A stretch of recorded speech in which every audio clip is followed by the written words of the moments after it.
From Content 360, this is the state of client acquisition. Okay, so in this video, I want to make the case that side hustles are generally a big waste of time, very often at least, and why you should reframe how you view side hustles, the way you look at them. And that is away from something that you do on the side to your job and more towards a short to medium test experiment, testing out if something has legs, and then you figure out a way how you can quit your job in order to do this thing full time. And this testing process, this validation process, that's what I'm going to be discussing here. Now, important caveat, this is really only for those among you who really want to be financially independent. If you don't want that and you simply just want to beef up your salary, then you can stop watching. This is not for you. I'm really aiming at people for whom the side hustle is a means to their economic independence, that they want to start a business, that they don't want to be dependent on a specific job, but that you want to actually build a business there. I have a friend who is on the side to his corporate job. He is building a little e-commerce business. It adds some $40,000-$50,000 into his pocket on a yearly basis. He's perfectly happy with that. He does not want to scale it. I mean, he wouldn't probably mind, but the risk and the stress that comes along with building a business is simply not for him. He's a family man, enjoys his spare time. And so running this side hustle as an e-commerce business, that is perfectly fine with him. And that's why my message is not directed at people like him, but more at people who see the side hustle as something that ultimately they want to use one day to quit their job over. Okay, so one main message that I have here for you is the value of focus. You will probably agree with me that the man who chases two rabbits catches none. And if you are working in a job and at the same time you are running your side hustle, that this is most definitely not the best way to maximize your income. And that we defined is the main outcome here. That's the one variable we want to optimize for. And so permanently running on two separate rails, one is your job that is making you money and the side hustle, is just simply not optimal. Focus really matters a lot. I see how it compounds in my own business. The more I learn, and I'm working some 50, 60-hour weeks, the more I learn, and actually the more hours I'm putting into my business, it just compounds and it stacks on top of each other. If you don't have that, if you are just running whatever 10, 15 hours, 20 hours, even of a side hustle, you are doing so much less and the lessons simply don't get aggregated as quickly. It's also in the rapidity, in the speed of the iteration where the value is. So you get better on all levels. I now see that how I'm getting better in all aspects of my business, going into marketing for myself, advising my clients on how to do their marketing and sales, even getting better on a psychological level. All of that, how I treat my clients when I have some kind of like a psychological barrier, what we can do for our clients, all of those learnings get so much more compounded when I'm focusing on just one thing, on one business, way better than if I had to have a 9-to-5 job on the side. Now, you might say that in a counter argument to this position is, you could say that if your side hustle is very similar to your current job, if you're effectively doing the same thing, then still the value gets compounded, right? So the focus element is there and you are benefiting from this. And that is true. It's definitely better than if you are an investment banker and your side hustle is that you're a yoga teacher, right? That's just zero benefits of cross-pollination there. But one of my clients, for example, he is a therapist and he runs his own private, he has his private clients. And on the side, he's employed by an institution that employs therapists. And this is his side hustle so far. But right now we are working on doing this validation phase where we are going over a couple of weeks where we just want to see if one specific product package sells. And if that does happen, then he will gradually decrease his commitment to his employers. And that is the thing, that is exactly what I advise, that your side hustle is not something that continues to trickle on the side to your existing employment, but rather that you see it as this short-term experiment. Cool. Okay, so once we've established that, and if you disagree with me, that's fine, then probably you might not want to continue watching this, but the main point here is that the very often people treat the side hustle idea as just something that keeps them from taking action. They just want to keep going and keep delaying that point where they take that necessary step in order to jump into the cold water. And it's just a shame. And I just don't like seeing that, because I see so many people with a lot of potential who would so benefit from starting their business and really building a financial legacy for themselves and their family. They just don't do it because they're afraid. And the side hustle keeps them in this state of fear, and I would even say mediocrity, because again, unless you are doing exactly the same thing as my client, who's doing exactly the same work outside of his main employment, then you are simply not getting better. And that's why I'm saying it's a recipe for mediocrity. Cool. So how do you validate a side hustle so that it becomes your real business one day? It's easy to say, yeah, just validate it. But what does that mean? Well, I'm going to give you a suggestion, and you can see whether you are as risk friendly as I am, because my suggestion is a little bit like, it's not very conservative. It's very like dynamic. And if you hit that one milestone, then you should quit your job. You may disagree with it. You may want to increase the numbers, but I say that you should get 3 friendly people who will become clients at market rates, or 1 complete stranger. If you manage to sell to a complete stranger or to 3 people who you've known from before, I call them friendlies. So if you sell to 3 friendlies or to a stranger at market rates, important that you don't give big discounts, that they are really paying for something, that they are not doing you a favor. You definitely need to weed out the people who are willing to do you a favor. I mean, it's fine to take them and take the money and do the work, but just don't count it as a piece of validation. If you get that, and of course I'm talking here about B2B clients or anything that is high ticket, you would not get validation if you just happen to have a few people who buy a random, whatever, $20 product from you. But if you get validation at this level where 3 friendlies or 1 stranger buys your product at full price, I would say you're ready. It also depends, I have to correct myself there, it depends how much work it was to get them. If you have to approach 1,000 people one-on-one and then only get 1 client, well, that's too little. That is not good enough. Then you need to keep working on your offer so that you get more.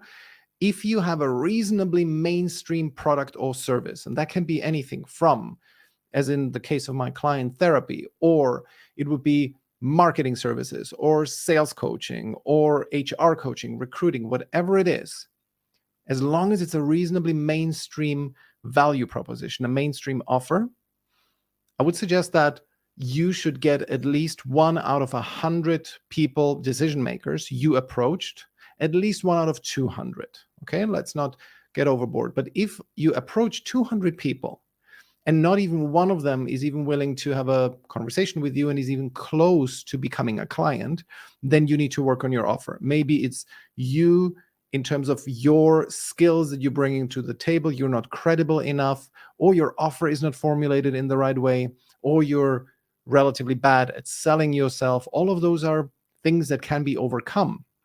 But if you don't have that, then you have not found validation.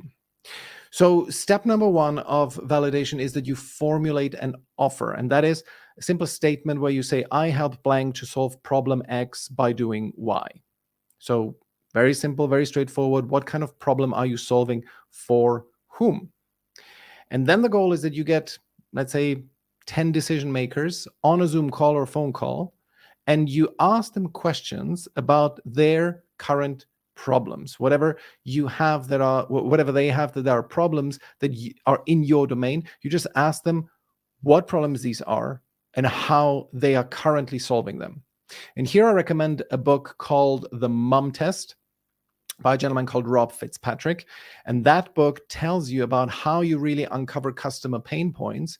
And the main message of the book, and I'm happy to share this here, but you should still get the book in its entirety and read it. It's a really good read. The main message of the book is, do not ask people for their opinion on what you plan to sell. Don't think that, do you see an in, or do you see an opportunity here? But instead ask them, what are the What does the problem that you're facing look like? And how are you dealing with it now? And if you realize that they're not currently dealing with it, that they're not really trying to solve it, that's one hint that this is not really a problem that's worth solving for them. So do consider always that there is a very strong element of looking at the past when you are interviewing them. You have to ask for the past problems and the solutions that they applied in order for you to find out if there is a business there. Personal story, this is one of my kind of part of family lore now. I started a business called Dinner in 2012, and it was a recipe delivery service. I'm sure you've seen and heard similar value propositions. And mine, however, was a little bit different because it was not subscription based; it was ad hoc. And I asked several people who were either friends or even strangers whether this is something that they would buy. And many of them, 7 out of 10, I remember, 7 out of 10 told me yes, they would absolutely buy it. And that led me to the conclusion that this is a great business, and I went into it. And then the whole business crashed and burned. I couldn't raise enough money to keep it alive, and my client acquisition cost was way too high. I couldn't get past or couldn't get the customer lifetime value above CAC, and so I had to close the business down. And that was mainly because I had not followed the rules of the mom test. So that's why I really recommend that you read that book. So once you get these 10 decision makers on Zoom, make sure you ask them these questions about the past and not about their opinion on your service in the future. And if you sense that they do have a problem indeed that you could help them with, then tell them that, hey, this is something I could help you with. Would you be interested in working with me on this? And then listen to what they say, because very often people, just tell you, elaborate on a problem that maybe is not as big as it seems. That's why the truth is in the money. If you ask them, so, okay, let's work on this. I can actually help you with it. I'm competent in this field. Let's do it. If they then give you excuses and so on, then you may not have a business there. So number 1, formulate the offer. Number 2, get the decision makers on Zoom and ask them about the problem. And then, but that sounds also abstract, right? How do you get them on Zoom? So what does that even mean? Well, I would say look first of all, in your existing network. Who in your existing network fits the bill of a decision maker that you've decided? If you sell TikTok marketing, see if you have people in a reasonably senior position at companies. You sell TikTok marketing to e-commerce companies. Look if you find marketing people in e-commerce companies and you just get them on the phone. Not to pitch to them TikTok marketing. That is really key. You don't go into the conversation with, hey, I want to talk to you about how you can grow your presence on TikTok. They might not say that. But if you say, hey, I have a business idea that I wanted to discuss it with you. Would be great if I could get 15, 20 minutes of your time. If you do that with friendlies, I predict that you will get about 20% of people who will say yes. If you do that with strangers, you need to work a little bit harder. I would recommend there that you pick strangers who are active on LinkedIn or any other social network that you are active on, and engage with their content a couple of times. Once they have acknowledged you, once they've replied to your comments, then start a conversation and then ask them for 15, 20 minutes of their time. They're much more likely to say yes then. And with this approach, I believe that pretty much you will get 5% of strangers who you approach. They'll give you 15, 20 minutes of their time. So this is how you get strangers and or friendlies on Zoom. And whoever does currently not have a solution for their problem, in this case, in this example case that I mentioned on TikTok advertising, just simply make them an offer that you can help them. And there, it's fine if you just want to get it past the finish line. It's fine if your very first client, you give them a little bit of a discount. Or you say, normally I plan to sell this at this kind of day rate because you would be my first client in this. I'm going to offer you at a discount and so on.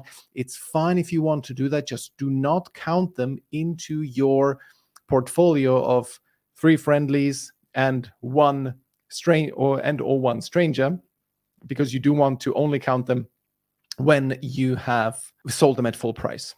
Okay. Yeah. And by the way, none of this requires you to be public about this. You can do this completely in a stealth way. You can do this from your LinkedIn profile. Just approach people in this way, and they still will see that you are working at another company, but you are then simply deciding that they will see that obviously you are choosing to approach them incognito, and they will respect that. Vast majority of people are respectful of this. Most people understand that side hustles get born this way, that businesses get born this way.